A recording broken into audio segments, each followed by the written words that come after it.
Here I'm giving you important points of chapter 2, chemical bonding. Ionic bond is formed between elements with one of which has low ionization potential and the other has high electron affinity. What does this mean? This means that one likes to give electron and another one likes to take electrons. So there is transfer, complete transfer of electron or electrons from one atom to another atom, from one element to another element. The element which has low IP is a metal, and the other one which has high EA, electron affinity, is non-metal.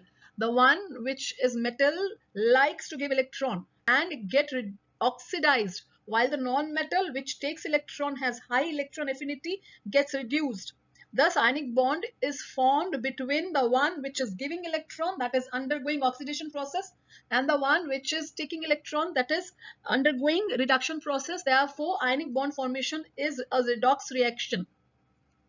Here example I have taken sodium metal 281 is electronic configuration. By supplying energy equal to its ionization potential, one electron can be taken out and sodium ion is formed, which has electronic configuration 28. Similarly, chlorine atom, which likes to take electron, 287 is the electronic configuration. One electron it will take. The electron which sodium is giving is going to chlorine. Chlorine is going to take that electron, and this is an exothermic process, and the electronic configuration is 288. Here 288 is the electronic configuration. There would be attractive forces between sodium ion and chloride ion. So this is ionic bond. Second is metal atoms form metallic bonds with each other, which is not in the syllabus of class 10. Non-metallic atoms form covalent bonds between them. Okay, non-metallic bonds, atoms, again chlorine, chlorine, hydrogen, hydrogen, sulfur, oxygen, oxygen, sulfur, sulfur. All of these have covalent bonds among them. There is no transfer of electron because no one is wanting to give electron. All of them are wanting to take electrons. Therefore, there is sharing of electrons. Then there is ionic compounds cannot conduct electricity in solid state. They cannot. Okay, so crystalline state they cannot conduct electricity. Why? Because ions are not free to move.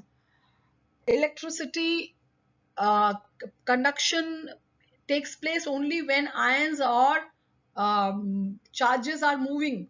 So in solid state ions are not free to move, but they are good conductor in either liquid, that is molten state, or aqueous solution.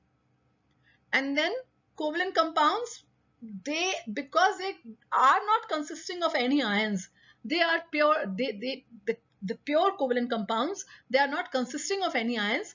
Therefore, they do not conduct electricity neither in solid state, nor in liquid state, nor in gaseous state. Here I have shown non-polar covalent bond formed between chlorine, chlorine, where their electron negativity difference is 0. There is no transfer of electrons. The electrons, shared pair of electrons, is exactly in the middle of the two chlorine atoms, and therefore there is no charge on either of the chlorine, and this is non-polar covalent bond. It is not going to conduct any electricity.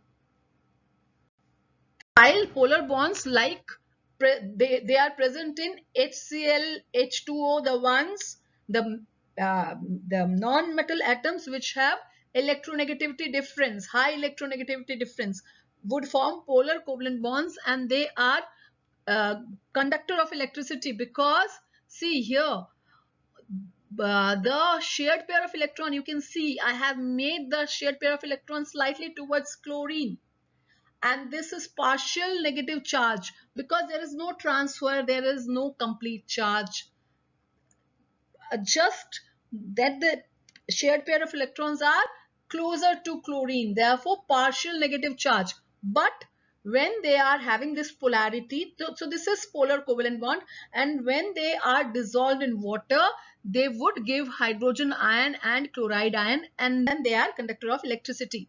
Okay, last is coordinate bond. Coordinate bond is formed by when there is molecule or an ion, when there is molecule or any ion that has lone pair of electrons, which can be given to any a positively charged ion or any molecule which lack electrons, which is wanting electrons. Okay, so for example, ammonia has one lone pair of electrons, and hydrogen ion does not have any electron.